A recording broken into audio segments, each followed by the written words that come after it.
오늘 로마서 12장입니다. 오늘 12장부터 마지막 16장까지 그동안 앞에서 쭉 이야기했던 교리적이고 이론적인 것에 대한 실천적인 적용 부분이 이제 나오게 됩니다. 우리가 앞에서 한 가지 우리가 이제 오해하지 말 것인데 뭐냐면, 앞에 1장에서 11장까지가 이론적인 내용이라 했잖아요. 그러면 이것이 중요하지 않냐? 이제 그렇지 않죠. 오직 의인은 믿음으로 말미암아 살리라는 그 이신득의에 대한 해설이고 설명인데, 그럼 이건 기독교 교리 중에 사실 가장 중요한 교리잖아요. 우리에겐 너무나 익숙한 그런 이야기가 잘 아는 내용이지만, 당시 로마서를 받아 읽던 1세기 유대인들에게는 율법을 그동안 행함으로 이루게 된다 생각을 했었는데, 오직 의인은 믿음으로 이루게 된다고 하니까 그 당시에 그들에게는 상당히 이해하기 어려운 그런 이야기였던 것입니다. 그래서 그것을 하나하나 바울이 여러 가지 예를 들어가지고 설명을 길게 했다라는 겁니다. 근데 참 안타까운 것은 지금도 어떻습니까? 지금도 유대인들은 예수님을 믿지 않죠. 그 말은 이제 복음을 받아들이지 않는다는 그런 말이거든요. 때문에 우리가 이렇게 복음을 듣고 또 내가 그 복음을 믿고 또 그 복음을 내가 이웃에게 전하고, 여러분 이것이 너무나 큰 은혜이고 또한 축복인 줄로 믿습니다. 우리가 이 땅에 사는 동안 우리가 간직하고 있는 이 복음이 너무나 귀한 것임을 우리가 늘 잊지 않고, 또 우리가 복음을 전하는 저와 여러분이 되어야 할 줄로 믿습니다. 이제 오늘 12장부터는요, 구체적으로 우리가 이제 복음을 내가 이제 가졌잖아요. 그 복음을 가진 내가 이 땅에서 어떻게 살아야 될까에 대한 말씀들이 나옵니다. 오늘 12장에는요, 1절에서 2절은 하나님에 대한, 또 3절부터 13절까지는 교회에 대한, 그리고 14절부터 마지막 절까지는 사회에 대한, 세상에 대한 그런 우리 성도들의 모습이 쭉 언급이 됩니다. 우리 1절 한번 볼까요? 1절 이렇게 시작이 됩니다. 그러므로 형제들아, 내가 하나님의 모든 자비하심으로 너희를 권하노니 너희 몸을 하나님이 기뻐하시는 거룩한 산 제물로 드리라. 이는 너희가 드릴 영적 예배니라. 아멘. 여기 보면 그러므로 얘기하고 있어요. 앞에 이야기했던 모든 것들의 결론적으로 이 말이잖아요. 우리가 12장 1절 너무나 잘 아는 말씀인데, 과연 이제 복음을 간직한 우리 성도들이 과연 어떻게 살아야 될까? 여기 보니까 뭐라고 그랬습니까? 너희 몸을 거룩한 산 제물로 드리라. 하나님이 기뻐하시는 산 제물로 드리라. 이렇게 말을 했습니다. 아마 우리 초신자들, 또 우리 처음 교회 나오신 분들은 이 제물이라는 표현, 또 이 제사는이라는 말은 안 나왔지만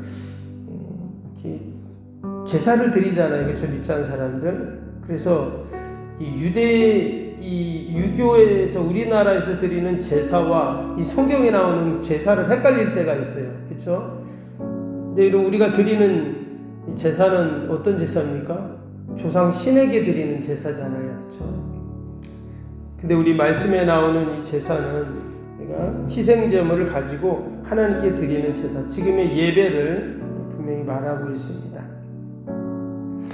근데 여기 보니까 그 희생제물이 뭐예요? 짐승이나 가축이 아니라 너희 몸을 제물로 드리라, 이렇게 지금 나왔습니다. 사실 우리 몸을 제물로 드린다는 것은 되게 끔찍한 얘기거든요. 소위 구약에도 보면 인신제사라고 있잖아요. 자기의 자녀들을 몰렉이라는 신에게 제물로 바쳤던 그런 행위인데, 하나님이 그것을 가증히 여기시고 이제 금하셨던 이제 그런 일입니다.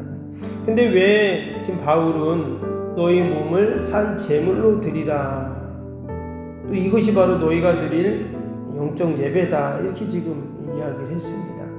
왜 이런 이야기를 했을까? 여러분, 구약의 제사를 한번 잠깐 생각해 보면, 구약의 제사는 사람들이 희생제물을 가지고 오죠. 그래서 그 희생제물을 어떻게 합니까? 제사장이 죽입니다. 죽이고 어떻게 해요?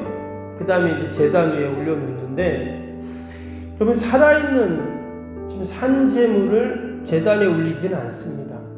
산재물을 올릴 수가 없어요. 그렇죠? 그런데 당연히 우리가 성전에 올 때는 살아있는 짐승을 가지고 오고 흠없는 짐승을 가지고 오지만 하나님께 드릴 때는 그 짐승을 이제 당연히 제단에 바칠 때는 죽여야 되거든요.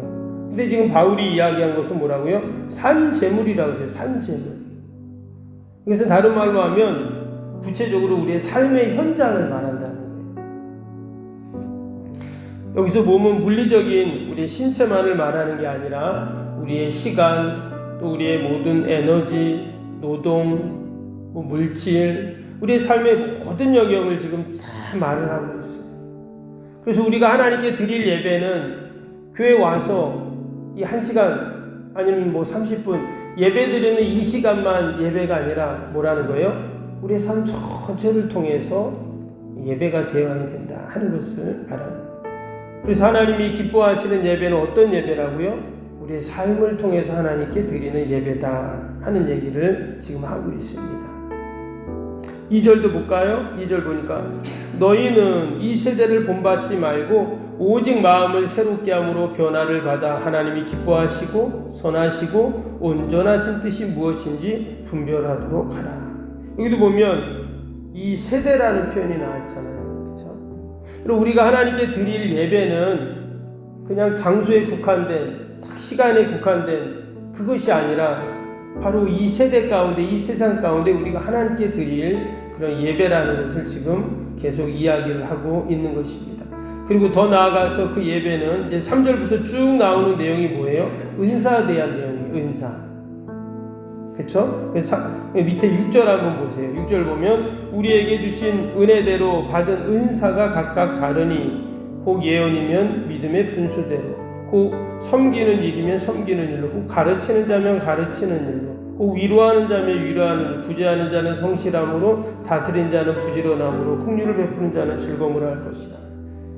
여기 보면 은사가 쫙 이제 이야기가 나오잖아. 이런 은사 저런 은사 나오는데, 그럼 하나님이 우리에게 은사를 주신 이유가 뭐죠? 그게 이제 10절부터 또 쭉 나와요. 하나님이 우리에게 은사를 주신 이유는 뭐냐? 10절에 보세요. 형제를 사랑하여 서로 우애하고 종공하기를 서로 먼저 하며 부지런하여 게으르지 말고 열심 풀고 주를 섬기고 소망 중에 즐거워하며 환난 중에 참으며 기도에 힘쓰며 성도 쓸 것을 공급하며 손대접하기에 힘쓰고. 여기 지금 쭉 나오는 내용이 앞에서 하나님이 은사를 주시고 그 은사로 이렇게 사용해라 이제 이 말이에요. 즉 하나님이 우리에게 은사를 주신 이유는 뭐냐? 섬기기 위해서 우리에게 주신 거예요. 근데 지금 앞에서 뭘 얘기했다고 했어요? 예배를 얘기했다 했잖아요. 그렇죠? 그것도 그냥 예배가 아니라 우리의 삶을 통해서 마치 우리의 모든 삶이 하나님께 제물이 되어서 드려야 하는 예배를 말했습니다. 그래서 여러분 우리가 이 땅에서 살아갈 때 하나님 주신 은사를 갖고 세상을 섬기고 다른 사람을 섬기는 것이 과연 뭔가 이게 과연 예배라는 거예요. 그 하나님이 기뻐하시는 예배. 우리가 이런 예배라는 제도와 형식을 딱 갖고 찬양하고 또 예배 형식이 있잖아요. 그렇게 우리가 하나님께 예배를 드리지만 하나님이 정말 기뻐하시는 예배는 우리의 가정에서 또 일터에서 내가 처한 곳에서 하나님이 주신 은사를 가지고 우리가 섬길 때 이것이 정말 하나님이 기뻐하시는 예배가 되고 이것이 바로 우리의 하나님께 드려주는 산 제물의 예배가 된다라는 것입니다. 그럼 마지막 14절부터 21절까지는 거기서 끝나는 것이 아니라 어때요? 심지어 우리를 14절 보세요. 너희를 박해하는 자를 축복하라. 축복하고 저주하지 말라. 이게 무슨 말이냐면 원수까지도 다 품는 관계의 확장을 말하고 있어요. 여러분 예배는요 우리가 예배하면 딱 떠오르는 이미지가 있잖아요. 찬양하고 기도하고 또 헌금하고 또 목사님 말씀 듣고 이런 우리가 예배 형식이 있는데 하나님이 기뻐하시는 예배는 그런 형식의 예배가 아니었어요. 삶을 통해서 섬기고 심지어는 원수까지도 다 품고 그를 위해서 축복하고 기도하고, 이것이 바로 우리가 진정 하나님께 드려야 할 예배다라는 것입니다. 악을 악으로 갚지 말고, 원수가 줄일 때 어떻게 해요? 또 20절 보세요. 원수가 줄이거든 먹이고, 목마르거든 마시게 하라. 마지막 21절에는 악에게 지지 말고 손으로 악을 이기라. 우리가 이 말씀들을 보니까 여러분, 예배라는 것이 상당히 광범위해요. 근데 여기 나오는 이 모든 말씀들을 가만히 보면요, 2절에 이 세대를 본받지 말라는 말씀처럼, 여러분, 예배는 세상의 논리와는요 사실 정반대입니다. 세상의 방식은 뭐예요? 누군가 나를 저주하면, 그래, 나도 너를 저주할게.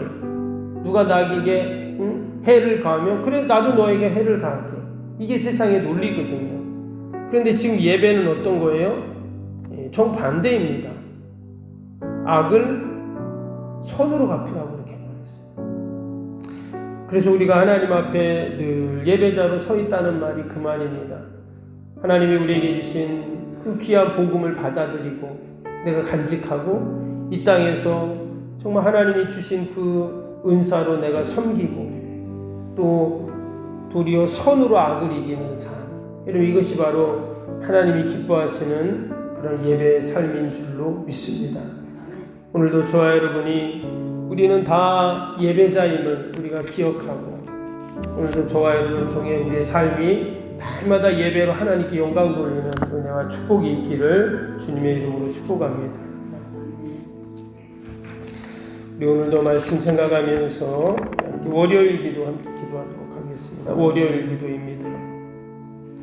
기도와 헌신을 통해 보이지 않는 영적 성전 건축이 먼저 이루어지게 하옵소서. 아멘. 모든 성도들이 믿음의 눈을 열어 하나님의 새 역사를 바라보게 하옵소서. 아멘. 성전을 봉헌하기까지 성도들에게 흔들리지 않는 반석 같은 믿음을 주옵소서. 아멘. 이웃사랑 섬김 세계선교가 한 채 흐트러짐 없이 이루어지게 하옵소서. 아멘. 새로운 공간이 다음 세대와 모든 열방을 구원하는 축복의 통로가 되게 하옵소서. 아멘. 교회 건축이 고통당하는 자들의 치유와 회복의 성산으로 쓰임받게 하옵소서. 아멘. 온 성도들이 주님의 거룩한 비전에 하나 되고 소명을 따라 헌신하게 하옵소서. 아멘. 각자의 형편은 다르지만 주님께 빚진 자의 마음으로 동일한 헌신을 하게 하옵소서. 아멘. 성도들이 물질을 드릴 때마다 세상이 줄 수 없는 감격과 기쁨을 누리게 하옵소서. 아멘. 성도들이 땅의 기름진 복을 받아 약속한 모든 헌신을 넉넉히 감당하게 하옵소서. 아멘. 모든 성도가 믿음 안에서 기적의 역사를 이루는 통로로 쓰임받게 하옵소서. 아멘. 사랑으로 하나 되어 주님의 몸된 교회를 더욱 잘 세워나가게 하옵소서. 아멘. 주님의 피로 사신 교회를 더욱 사랑하게 하시고 서로를 돌아보게 하옵소서. 아멘. 성전 건축이 진행되는 동안 더욱 견고한 사랑의 공동체가 되게 하옵소서. 아멘. 공동체를 위협하는 어떤 역경과 도전에도 사랑과 믿음으로 승리하게 하옵소서. 아멘. 예수님의 이름으로 기도합니다. 아멘. 사랑과 은혜가 충만하신 하나님 아버지, 우리가 하나님께 드릴 예배는, 하나님이 기뻐하시는 예배는 어떤 예배입니까? 너희 몸을 하나님이 기뻐하는 거룩한 산 제물로 드리라고 하셨는데, 하나님 늘 우리의 삶 속에서 하나님 주신 은사를 가지고 우리가 늘 섬기는 자의 삶을 살게 하여 주옵소서. 심지어 아버지, 우리를 박해하는 자도 축복하라고 말씀하여 주셨는데, 하나님 늘 우리가 선으로 악을 이기게 하시고 하나님이 기뻐하시는 영적인 예배자들이 다 되게 하여 주옵소서. 오늘도 하나님 약속의 말씀 붙잡고 또 기도합니다. 나라 민족과 또 교회와 이웃과 사랑하는 자녀들 하나님 다 올려드리오니 하나님 돌보시고 선하게 인도하여 주옵소서. 연약한 영이 날마다 강건케 하여 주시고 우리 모든 소망과 계획 가운데 하나님이 함께하여 주옵소서. 기도에는 이런 종류가 날 수 없다 하셨사오니 오늘도 우리 함께 믿음으로 기도할 때 하나님 다 들으시고 선하게 인도하여 주옵소서. 새성경을 주를 위하여 드리는 새벽마다 드리는 기도가 다 하늘에 상달되고 하나님의 놀라운 구원의 역사로 선하게 인도하여 주옵소서. 감사하며 예수님의 이름으로 기도하옵나이다. 아멘. 하늘에 계신 우리 아버지, 아버지의 이름을 거룩하게 하시며 아버지의 나라가 오게 하시며 아버지의 뜻이 하늘에서와 같이 땅에서도 이루어지게 하소서. 오늘 우리에게 일용할 양식을 주시고 우리가 우리에게 잘못한 사람을 용서하여 준 것 같이 우리 죄를 용서하여 주시고 우리를 시험에 빠지지 않게 하시고 악에서 구하소서. 나라와 권능과 영광이 영원히 아버지의 것입니다. 아멘.